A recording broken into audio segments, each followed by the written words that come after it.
it's Janae, and welcome back to the Dragon's Den. Thank you so much, everybody, for being here and supporting. And this video is going to be called It's Easier to Be Fake Than Authentic. So why I thought this video up, you guys, is because I wanted to kind of speak on the journey that I've had to take with my social media, with my life, with just everything, because I had to come to the realization that you might feel, well, not me per se, but you might feel like things will go better for you if you make yourself blend in, if you force yourself to go with the status quo, if you do what everyone else is doing, and then you will have community. But overall, what I truly feel like is that for me, I struggled really, really hard. And it's kind of been that way most of my life. I hate to call it out now because it is very much a big thing for everybody to swear to God that they're neurodivergent, to swear that they're on the spectrum, to swear that they're this or that, and that. But y'all, folk really be going through it. So I don't want to say it's that, because sometimes you could just be an original person without having to be neurospicy. However, what I will say is, for me, my entire life, I've been the outcast or the odd one or the person that was weird or awkward or wasn't doing what seemed socially acceptable. I had to really learn social cues. I had to learn how to be cool or how to make the right jokes, or just, I never fit in anywhere. And I was always being excluded. I was always being the oddball out. And for a long time, I was confused. Sometimes it makes you sad. Sometimes it makes you angry. But what I had to realize about myself is, if nobody else will accept me, I have to start accepting myself. And if I want what is really, really, truly meant for me, then I have to behave like myself so that I can bring in what's supposed to be for me. Because if I'm putting on a facade, then I will get what comes with enacting that facade. So let me say it like this: walk like a duck, quack like a duck, look like a duck, it's a duck. But if on the inside, I'm actually a swan. I know it's in the same family, but I'm just gonna use it for the sake of like example. Because you don't necessarily have to be so far off from what everyone else is. But sometimes if you are just a tad bit different, people will treat you like you're different. And even if you try to hide it, no matter how much you try to assimilate yourself, they will start to behave like, we don't care what you're trying to pretend you are. We know that you're different, and you know that you're different, and you're a phony because you're not showing that you're different. And now when you start to really show who you are and show your differences, you start to be purposefully excluded. You start to get people being mean to you, people outright attacking you. And what I had to really realize with myself, I had to develop the level of strength to be able to stand on my own and be okay with the fact that I was being excluded, or the fact that I was different, and the fact that a lot of things don't sit right with me. A lot of stuff doesn't feel familiar to me because that's just not who I am, and it doesn't align with me. And if you want what is for you, you have to behave in the way that will bring you in what's for you. So if I'm out here acting like a duck, but I'm really a swan, I'm going to get duck results. So I have to start behaving like a swan. And if I'm behaving in the way that I'm really supposed to, it's going to start alienating other people. And that can be a very lonely feeling.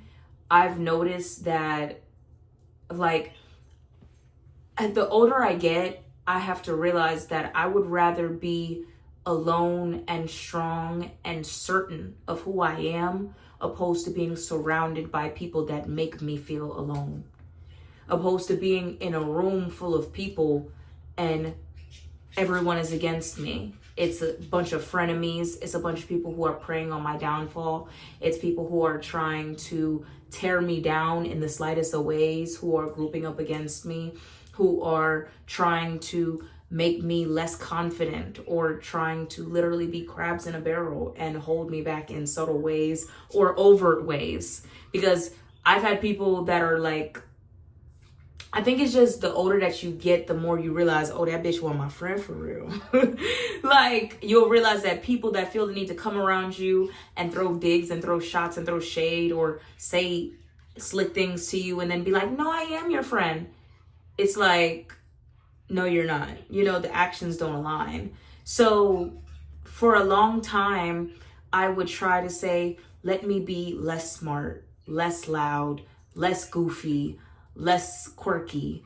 Let me not present as strong. Let me be more like docile. Let me be more of what it seems everybody else is. And I had to realize that a lot of shit just is not me. And if I keep trying to behave in ways that are out of my alignment, I will keep getting the results of the life that I'm living opposed to the life that I want. So if you have your eyes set on something that you want in life, then you have to behave in the way that you want to bring those blessings in. And the more that I've started to, just be truly aligned with who I am and accept that I'm strong and I'm intelligent and I'm outspoken. I'm still shy, but I'm outspoken. And I love being who I am, who's true to me. Then that will start to bring in what's for me. So yes, it can be difficult to not be in with the herd or the crowd or the group, but do you want to fit in somewhere where you don't belong? Or do you want to really start opening up the path to become who you need to be?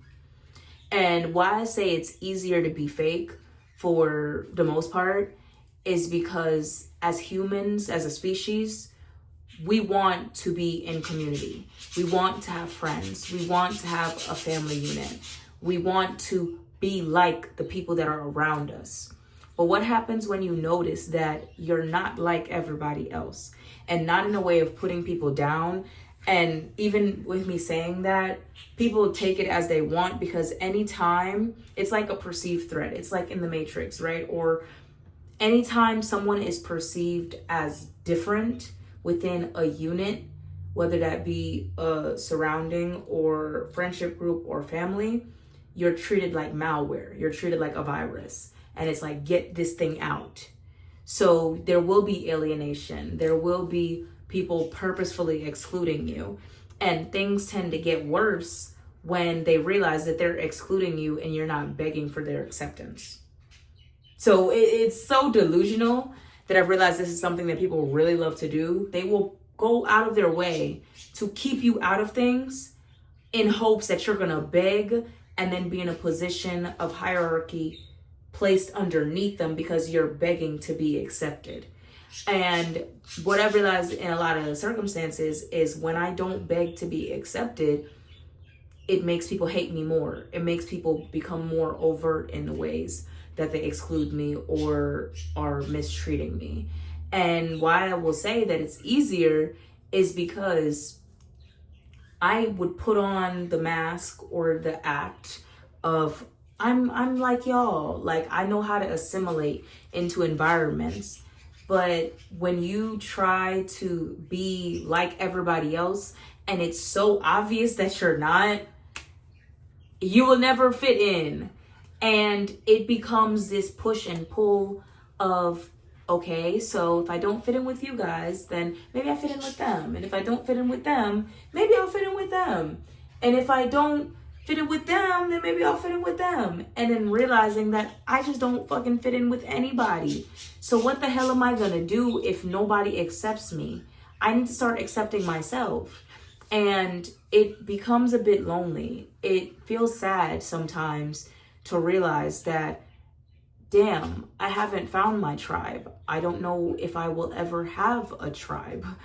But you have to be strong enough to accept yourself for who you are and be willing to live in your truth and who you are.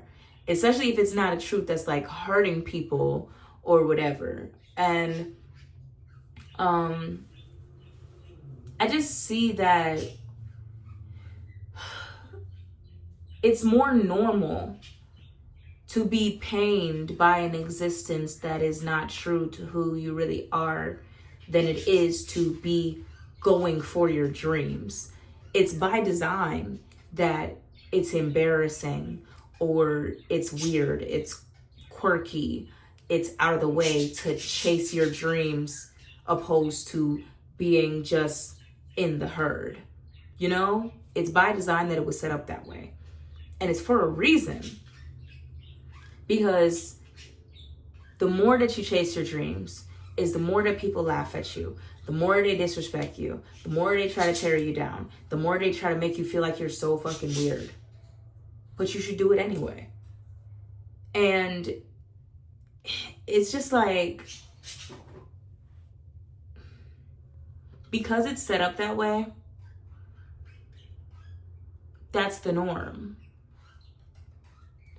And people will attack you for you deciding that you don't want that to be your normal. So I know they say that it's what do they say? It's lonely at the top. I definitely think that it can be lonely at the bottom and crowded. And then it can be lonely in the middle. But there is somewhere in between these steps that you can find who is really meant for you. Because right now, I feel like at the bottom, it's crowded and it's lonely, especially when you know what you want for your life. And even if you don't fully 100% know, but you have an idea of what you want, and it's just different from what everyone else wants or what everyone else is accepting or settling for, it's going to be lonely because people are going to make you feel like shit for wanting more or better.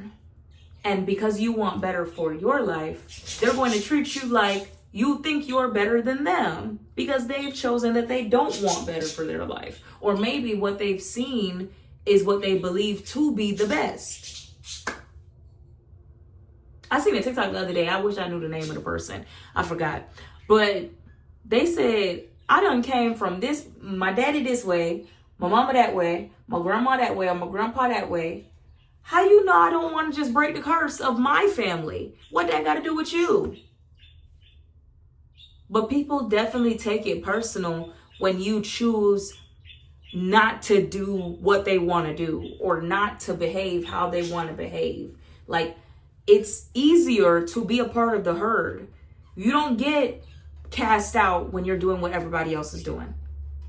You don't get told you weird, you this, you that. No, because all the tactics that they use between subtle, like slick talkings or alienating you, pushing you out, excluding you, is to keep you in a position of comfort to where you feel like, if I behave out of line of what the group is thinking, then I will suffer consequences. So if they give you those consequences because you're not behaving like the group, you are supposed to want to fall back into the line of what the group is doing. And if you still choose not to fall into line of what the group is doing, here go the smear campaigns. Here go them trying to convince everybody you the weirdest bitch in the world. You lame, you corny, you're, what do you call cringe? Be cringe. And be yourself. You know, like, it's hard to decide who you are and stand in that. And say, yeah, I'm gonna be that, no matter what people think. But what do I always say? You need to do it anyway. So that's what I got to tell y'all. I love y'all so much. Be you. Even when it gets difficult and hard, you just got to keep pushing through, because I have to believe that my people will find me. You know, like, the more I go on, it's the better I'll get. And that's just going to be life for me. Love y'all, and see y'all in the next video.